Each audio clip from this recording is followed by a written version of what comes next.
The Community Television Consortium of Stark County presents this week's edition of What's Happening, the show about you, the people of Stark County. And now your host for tonight's program, Susie Vitale. Good evening and welcome to another edition of What's Happening in Stark County. I'm Susie Vitale.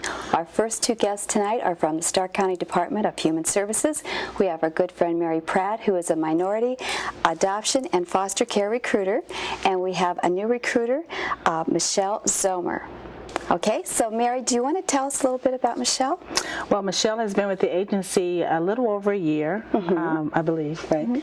And she was a social worker going out into the field, and just about a month or so ago, she joined the Family Resource Unit as a recruiter, and I am especially happy to see her come. Well, good. So you'll be coming on the program occasionally. Well, good. Well, that's great. Now, what sort of things do you do? How has your job changed? Well, I don't go into the field anymore as far as investigating allegations of abuse and neglect. Right now, what I've been doing is just introducing myself to our foster parents, and since we know that foster parents are a really good resource for finding new parents to recruit, I sent a letter to them and I introduced myself and asked them if they knew of anyone who they thought would be good foster parents. So I'm getting response cards right now, and I'm contacting those people and sending them information, so hopefully we'll get some calls from that too. Okay, now the month that's coming up is a special month, is that correct, for Human Services? Yes, May is National Foster Care Month, but the state has taken a different approach to that. Lately, this year will be the first year we will celebrate foster and adoption in the same month. Okay. And we will do that again in November, which is National Adoption Month. So to celebrate, we're going to take our display. We're in the process now of taking pictures of children who are available for adoption, and we're going to have a display, and it's going to be in the area churches in the month of May, because one of our greatest resources is the church, and that's where we're going to go to them for the month of May to see if we can find some permanent homes for the children waiting. Okay, now there are actually children that are available for adoption now, is that correct? Yes, we're currently, Michelle and I, we're in the process, like I said, of just going out now and updating our pictures and taking pictures of the children who have recently become permanent custody, as we call them. And we're going to try very hard this year to place as many children as we can. And one of the things that we're going to do is we're going to try to look outside the county. We've kind of exhausted our resources here, we feel, so we're going to go outside the county to look for homes for our children. Okay, now Michelle, you hear about people that have been on lists for years waiting to adopt. Why is there a problem with some of these children being adopted? Why are you having to look for people for adoption? Well, most of the children that we have in our care are what are called special needs children. Okay, they've either come from abusive or neglectful homes. Sometimes parents who wait for a long time to find an adoptive child have a specific child that they're looking for, and those just aren't the kinds of children that we have in our care right now. A lot of people are interested in very young children, babies. We don't have a whole lot of babies in our agency. Most of the children that we have are a little bit older. Most of them are in sibling groups, so there are 2 or 3 of them that come together, and we don't like to split children up that are from the same family, so we like to try and find parents who are willing to take care of 2 or 3 or 4 of them. Okay. Now, Mary, are there other things that qualify these children as special needs? Yes, if they're a minority, if they're over the age of 2, they're special needs. Sometimes when you say special needs, people think of physically or emotionally or just a retarded child, and that's not the case. The state's definition of a special needs child is over the age of 2, part of a sibling group, or a minority, part of a minority group. So we have some very cute children. They just happen to be called special needs because of their age or their race. And that there's a group as well. Okay, now when you sent your letter out to your foster parents or your potentially adoptive parents, what sort of thing did you tell them what they would need for qualification qualifications for people who might be interested. Did you give them any sort of qualifications? The letter that I sent was just to the foster parents that we presently have, and that was just a general letter saying, do you know anyone that you think would be interested in being a foster parent? And a lot of the responses that I'm getting are either relatives of theirs or friends of theirs or neighbors of theirs who know exactly what they do because they see them all the time. So that's a really good resource too, because they can be really familiar with the whole role of foster parenting because they see it in our present foster parents. And Mary can speak firsthand for this because you've adopted. Yes. Okay. And I'm still fostering. I'm still a foster parent. That's really wonderful. Yeah. So really quickly, we don't have a lot of time left, but what are the qualifications if someone wants to look into this? They can be single or married. They don't have to own their own home. They just need a safe environment for our children to live in. They don't have to be rich. We do reimburse for the children placed in their care. And I guess it's important too to say that if you adopt, there's also subsidies available from the government for these children, and they're also eligible for a medical program. So that kind of eases the extra cost of adopting another child. Okay, we're out of time. What's the phone number, real quick? It's 438-8789. Okay, thanks for coming this evening, and I'm sure we'll be seeing more of you as well. Thank you. Next up, we have the Stark County Safety Council. Stay with us.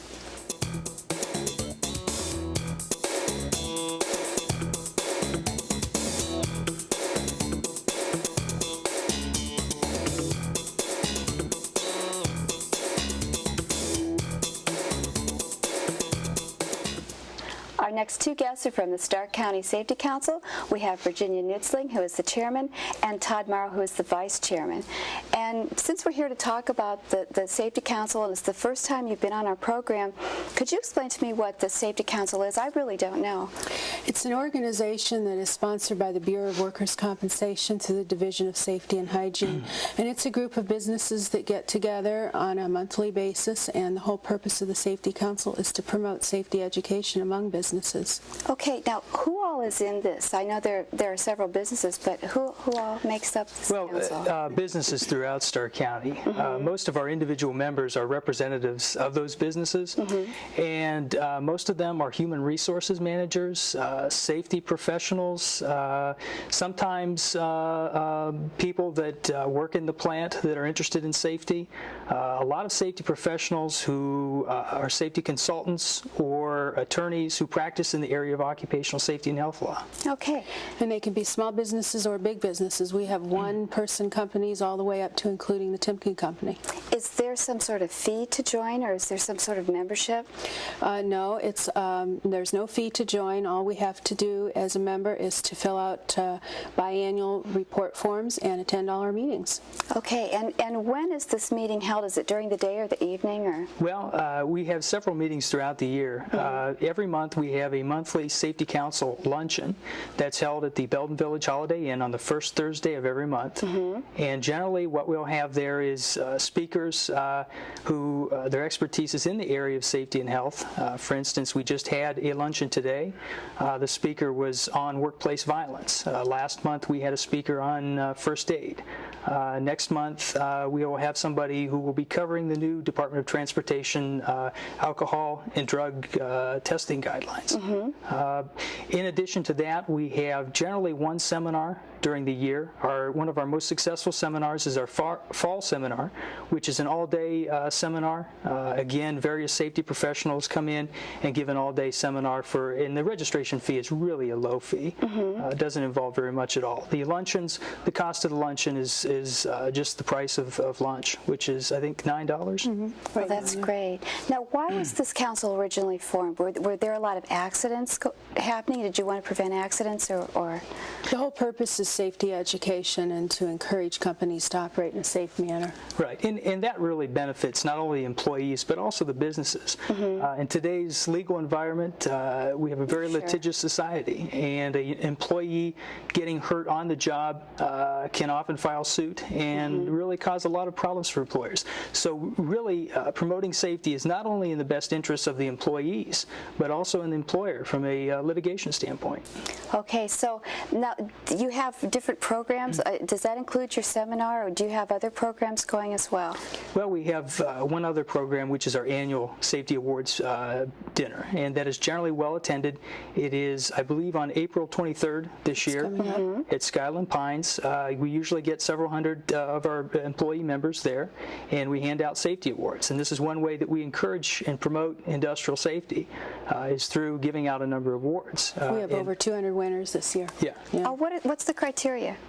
There are different criteria. They can either have had a whole year without any lost time work days, a certain number of hours, 500,000 hours in 6 months, oh my goodness, worked hours. We have companies that exceed 1 million hours without an accident, and that takes a lot of time, 3-4 years sometimes for companies to accumulate that without any lost time injuries.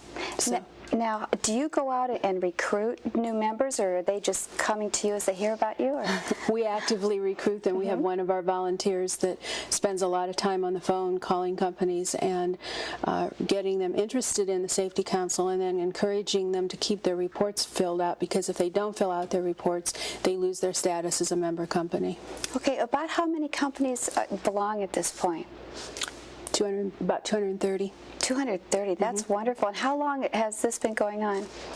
Oh, for a long time. I've been involved for almost 10 years, and it was there a long time before me.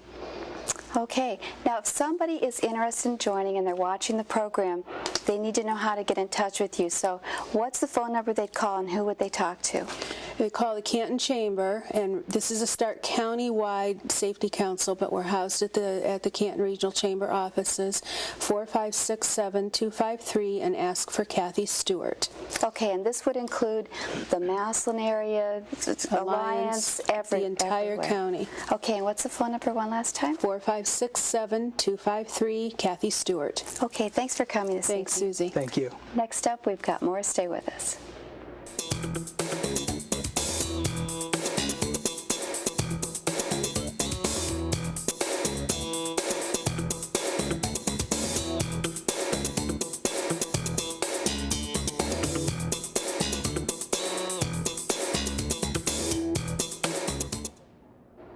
Next we have Bob Lichty, who's the director of the Canton Classic Car Museum. Some people aren't aware that we have this wonderful treasure here in Canton. So first of all, would you like to tell us where the Canton Classic Car Museum is located? Sure, I'd be glad to. We've been there about 18 years, but it's been a private museum, so people don't know. Now we're a public museum. It's at the corner of South 6th Street and Market Avenue. We're basically right next door to the post office, kind of catty corner from the Hilton. Okay, now obviously Canton Classic Car Museum, you have cars there, you have cars going on your wonderful tie. Do you want to tell us about some of the cars that you have there? Well, our focus has been pre-war classic cars. So we have a lot of cars like V16 Cadillacs, V16 Marmons, Lincolns, things like that. We do have some antiques like Model Ts. We go right up into the 60s and 70s. And we even have Johnny Carson's DeLorean on display now. Oh wow! So you've got a huge array of cars there. Nice spread. Okay, now besides the fact that you have these antique cars there, there's a lot of other things in this museum. It's just fascinating because everywhere you look, there's something. So do you want to tell us what are some of the other things that you have there besides cars? You can come many times see things over and over that are different. Yeah, the collection includes everything from Canton memorabilia. We have one room that's nothing but memorabilia from Canton's history. A lot of automotive memorabilia, gas station items, postcards, posters, highway signs, antique toys, mannequins dressed in period clothing. There's a large collection of hats. There's something for everybody. This is not just a museum for guys to come in and look at a few cars. So the whole family can enjoy it. That's right, and there's wooden things too. Would you want to explain about that? Well, they've brought in a lot of architectural artifacts in decorating the place. The place is much bigger than it would appear. We've got over 40 cars, and then the areas are displayed in different kind of vignettes and different types of items that would go from different buildings of the proper eras. Okay, if people want to come down and visit, what hours are you open? Are you open every day of the week? Or? We're open 7 days a week except holidays like Christmas and Easter, but we are open from 10 a.m. till 5 p.m. every day. Okay, and the admittance is fairly low. Do you want to? And for adults, it's $4. Kids are $2.50. We do have special rates for tour groups, so senior citizens groups, scout packs, tour groups. We can arrange to give them a special rate, and also we'll even open up on special hours for large groups. Okay, now before we start taping, you and Pat, who's off camera, we're talking about some of the cars that are down there. There was one car you were just discussing. You want to talk about? Yeah, we have a Holmes. Holmes was a car that was built right here in Canton. We have one, and the McKinley Museum has one. That's the only two I know of anywhere. We have a 1915 Benham car that had been owned by the Myers family of Myers Lake that's totally unrestored yet, which gives people an idea of what we start with. And then we also have Canton's Bandit car, which is the 1937 Studebaker armor-plated police car that was used to fight gangsters before World War II. And we have, like I mentioned, Johnny Carson's car. We have a Ampha car, which is a car that can go on land or water. And something for everyone. Now, the Johnny Carson's car, the DeLorean, that is the kind of car that was used in Back to the Future, is that right? That's right. It's an all stainless steel bodied car. They were built in Ireland. It's a 1981 model. And this is a car that he had gotten his company car because he was an investor in the company. It was also the same car he was picked up for DWI with. And when the company went bankrupt, he lost it, and a car collector bought it at auction, and he's given it to us on permanent loan. Now, the DeLoreans are no longer made, is that right? That's right. They were only built for a couple of years. Okay, now, when you go into the Canton Classic Car Museum, there are all these little cases with all kinds of things in them.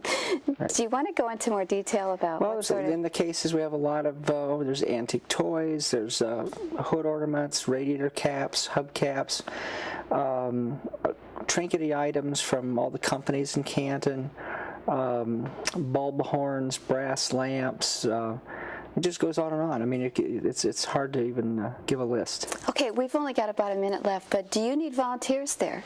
Well, we are looking for some volunteers. We'll be expanding for public membership, corporate sponsorship. One of the exciting things is now we're a nonprofit. We can also accept donations of vehicles and items and even money for a good tax deduction for people. When you were saying you had hubcaps, I was wondering where you got some of these things. Well, we've got them all legitimately. Okay. Now, if someone wants more information or they forget when you're open, if they want more information, what's the phone number that they would call? Okay, the museum number is 455-3603. Okay, and this is a wonderful, wonderful place to visit. You're doing a good job down there. Thank you. Thanks for coming this evening. Next up, we have Quail Hollow. Stay with us.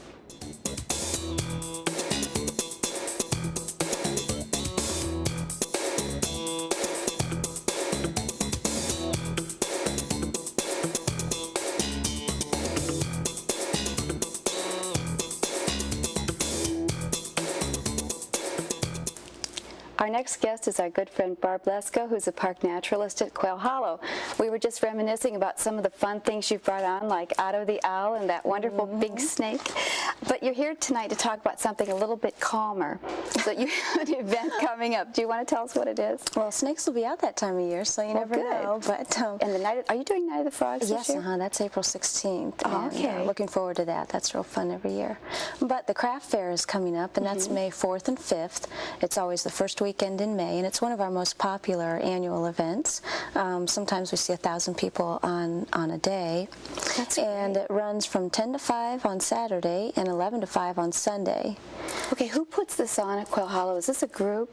Two groups, actually. It's sponsored by the Quail Hollow Herbal Society and the Quail Hollow Volunteer Association. Okay, now what is this event like?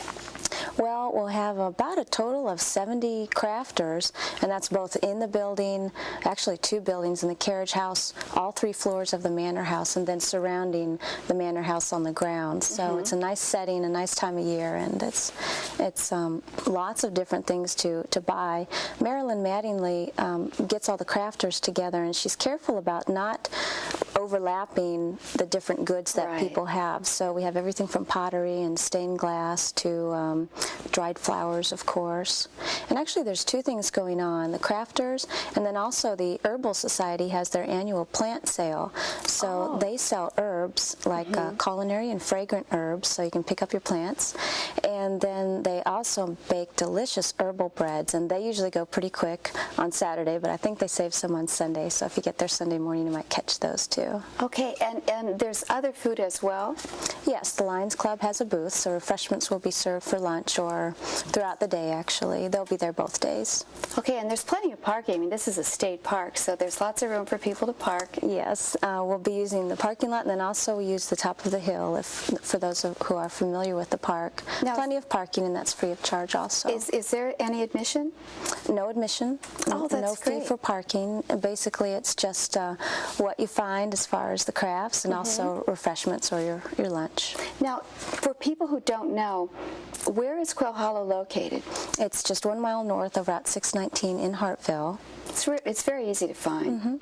And you can always call for more detailed directions also.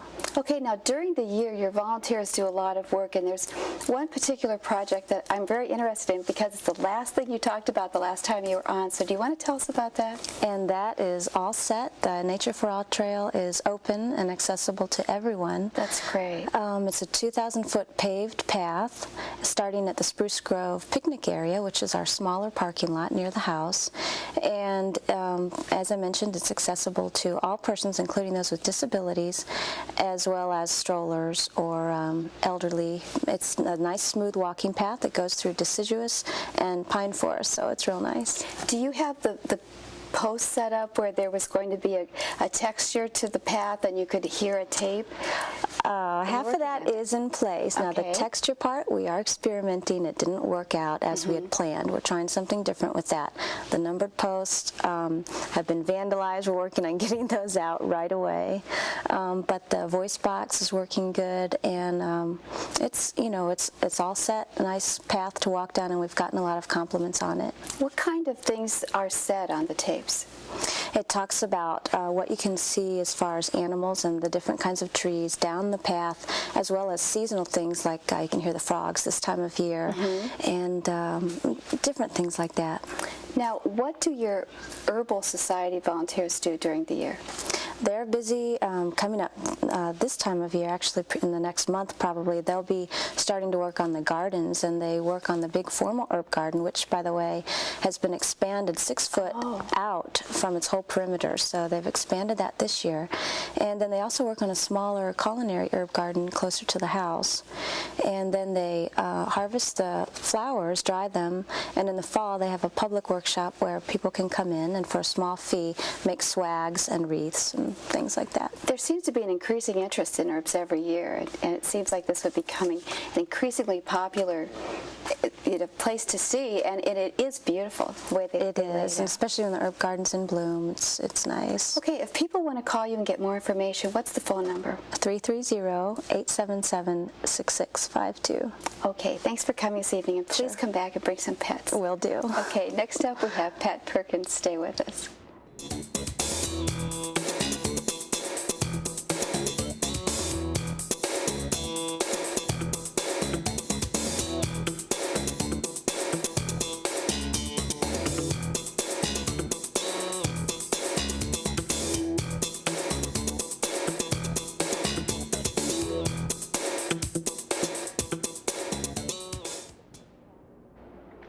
Next up is Pat Perkins with the calendar of events. Pat? Thank you, Susie. April is a month for looking to the heavens and searching the ground beneath your feet. At the McKinley Museum, visitors can study the stars or learn about animal habitats at upcoming seminars. The museum is also in need of new volunteers to interact with the visitors in the Discover World Science areas in the museum shop and in the model train exhibit. Positions are also open behind the scenes for those who enjoy working with their hands. People who enjoy being with people and have 4 hours a week to donate are invited to join the volunteer program. No experience is necessary, and they will work around your hours to train you on site. If you'd like any information on their upcoming seminars this spring and also during the summer and volunteer, you can give them a call at 455-7043. Relive the memories of this special night. This year, the Alumni Association has made arrangements to have a professional 5-camera video production of the All-City Night Alumni Night. To receive your copy, you can write to the Lincoln Alumni Association, Post Office Box 20192-591, Canton, Ohio, and that zip is 44701. I'll give that address to you again in just a minute. Because of the length, the program will be offered as 2 separate videotapes. Tape number 1 will be the Lehman versus Lincoln, and tape 2 will be the McKinley versus Timken game. These tapes will contain the game in its entirety, along with performances by the band and the cheerleaders. Proceeds from each tape purchased will benefit the alumni associations of Lehman, Lincoln, McKinley, and Timken. Once again, that address is the Lincoln Alumni Association, Post Office Box 20192-591, Canton, Ohio, and the zip is 44701. And Susie, at the end of the show, we're going to have the introduction of the cheerleaders. Wonderful. So watch for that, because our Susie was one of those cheerleaders. The Stark County Veterans Memorial Committee would like to ask all Stark County veterans, past, present, and future, man or woman, whether you served during war or peace, to help out in the construction of the Stark County Veterans Memorial to be built in the Westbrook Veterans Memorial Park in Canton. Financial donations are accepted, or you may purchase a brick with a veteran's name on it, or a non-veteran can help out by honoring those who have served by purchasing a brick. For their number and information, it's 452-2285. Quail Hollow State Park Camera Club meets the 2nd and the 4th Tuesdays at 7 o'clock at the Mansion. Guests are welcome. Meetings feature programs of instruction and entertainment. You can call them at 877-6652 or 452-8085. And the Video Camera Club has its regular meetings the 3rd Wednesday of each month, starting at 7 o'clock. The meetings are held at the Market Heights Community Church, and that's located at 3129 North Market Avenue in Canton. The club is open to anyone interested in audio or video. Please plan to attend and bring a friend. Their number is 494-1266. The Stark County Family Court is seeking volunteers for its Guardian Ad Litem program. The volunteer guardian represents the rights and the best interest of neglected children during court proceedings and provides the judge with a recommendation based on his or her independent investigation. Those interested in learning more about becoming a volunteer guardian for the family court can contact them at 438-0914. The Plaza Terrace site of Meals on Wheels of Stark and Wayne counties, and that's located at 716 30th Street Northwest, needs regular and substitute volunteer meal drivers. Volunteers pick up and deliver meals from 11 in the morning and then through 12:30. For more details, you can give them a call at 966-8010. The Lifestyles Learning Center at 1174 Sheridan Circle Northwest is offering a group for women who want to build self-esteem and reduce depression. 2 spring-summer groups are being formed. The daytime groups will begin at 1 o'clock on April 17th, and the evening classes will begin at 6:30 on May 16th. Application for group memberships are available. For more information and a free interview, you can call them at 499-5514. And families are needed to be host for teachers, librarians, and school administrators from Europe and Russia for 2 weeks in July or August. The American Host Foundation is seeking applications from interested Stark County families who can provide guests a private room and meals. Information about American Host Foundation, a nonprofit organization, can be obtained by calling 1-800-525-9866. If your nonprofit club or organization would like to be on What's Happening in Stark County or have its announcements on the calendar, you can write to us, the Community Television Consortium, Post Office Box 8335, Canton, Ohio. Our zip is 44711. Or you can give us a call at 493-8925, and we'll get back to you as soon as possible. We do air on Warner Cable on Tuesday nights at 6 and Thursday nights at 6:30, and that's channel 11, and on Maslin Cable, channel 50 on Thursday nights at 7:30. Thanks, Pat. That wraps up another edition of What's Happening in Stark County. Thanks for joining us.